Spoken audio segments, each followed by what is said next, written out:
Mr. Petty, school board members, distinguished guests, parents, teachers, alumni, and the mighty class of 2018, I say good morning to you all.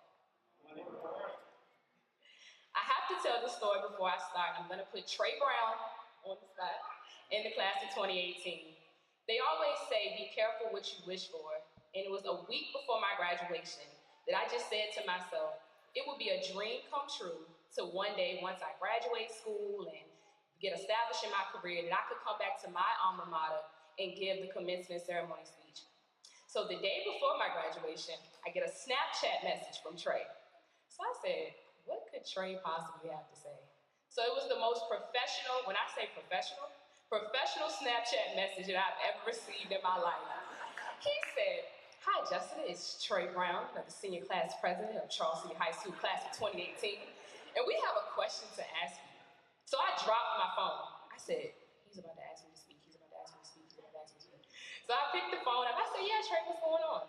He said, we would be honored to have you as the commencement speaker for our graduation this year. And to Trey and the class of 2018, I cannot express to you all what this moment means to me, because it's so important and it's so special, because you all were only 8th graders when I was a senior. So to know that I had such a big impact on you all means so much, so I thank you all.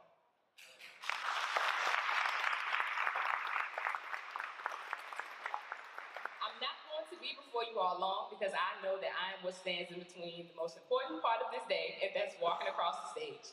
So anyone who knows me knows I'm a very transparent person. So I want you all not to look at this as more of a speech, but more of a conversation that I'm going to have with you all.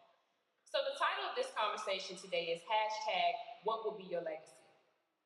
I remember sitting in you all's seat exactly 4 years ago, being extremely terrified. And anyone who knows me that went to high school with me know that I exuded a demeanor of confidence. But it was on my graduation day that I was extremely terrified. Why? Because of all the negativeness that I had heard about students coming from Charles City, that I'm pretty sure many of you have heard. Charles City High School doesn't prepare you for the next level or college. So hearing these words constantly, headed to such a big university as Old Dominion, it was terrifying. But it was there that I had to make a decision of what my legacy was going to be. Was I going to be a statistic and quit before it even had a chance to begin? Or was I going to persevere? So my question to you all today is, what will your legacy be? Will you be the employee or the employer? Are you going to be making the rules, or are you going to be following them? How bad do you want it? How bad do you want to be able to provide a life for not only yourself, but for your unborn children and your support system who's gotten you thus far? Make the decision today to win, no matter what your plan is. No matter if you're going to school, no matter if you're going to work, no matter if you're going into the armed forces, make the decision today to win. Because once you say your dreams out loud, you are now responsible in making them happen. And I'm going to say that again. Once you say your dreams out loud, you are now responsible in making them happen.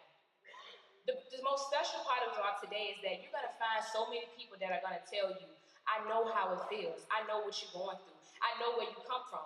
But I'm here to tell you, I come from where you come from. I've sat in your seat. I know how it is. I know how coming from Charles City sometimes it's truly hard to dream, because we may have never seen it happen. We tuck our dreams away and we feel that we're not capable, or we feel that we're inadequate of doing something. But the very reason that you feel that you're incapable, inadequate of doing something is the same reason that God appointed you for the job. So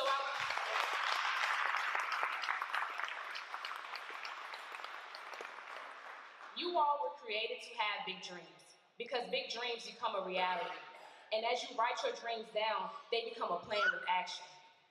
So to my queens of this class, I need more of you being strong and comfortable in telling your compelling story, and being comfortable in saying that I am proud to come from the little big town of Charles City, Virginia.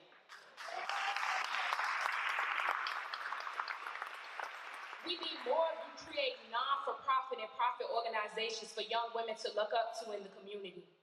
We need more of you being CEOs of your own companies and CEOs of Fortune 500 companies in the world. And most importantly, I just need you to be role models to young women.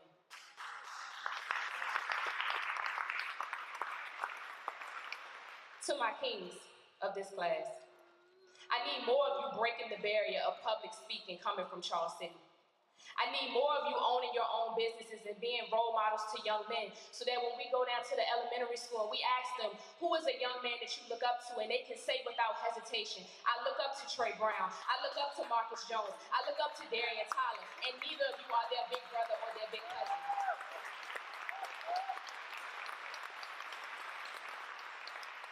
And lastly, to my kings, I need more of you leading the crowd and not following it. To my parents, teachers, and supporters, I need your love and unconditional support for this group specifically right here. I don't have to tell you all the adversity and the trials and the tribulations that they will face when they walk out that door, because you know. I need them to always know that you are the safe haven that they can run to when times get tough.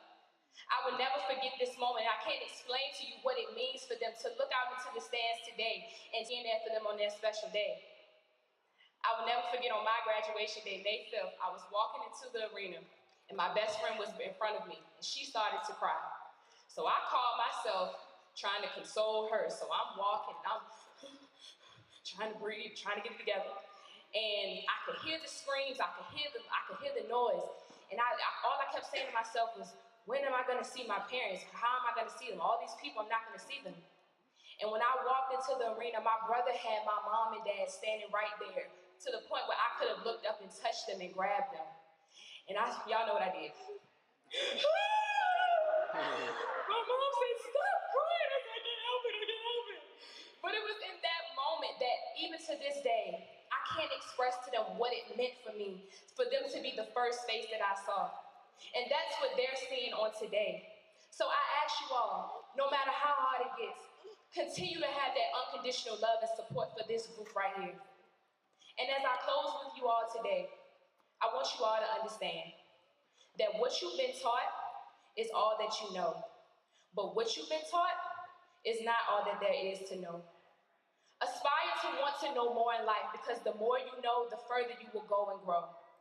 I'm not going to sit here and lie to you and tell you that the next few days, weeks, months, or years are going to be easy, because it's going to be uncomfortable, because you will be growing. But as the late, great Dr. Martin Luther King Jr. once stated, the measure of a man is not where he stands in the time of comfort and convenience, but where he stands in the time of challenge and controversy. I challenge you all today to make the decision to win, to decide what your legacy will be, and to surround yourself with people that will support you and push you to the next level. One of the greatest things in this life is that we have the opportunity to surround ourselves with two different types of people. Those who will motivate and mold you, or those who will manipulate and hold you. Which will you choose? What will your legacy be? To the class of 2018, I thank you for this opportunity. I love you and congratulations.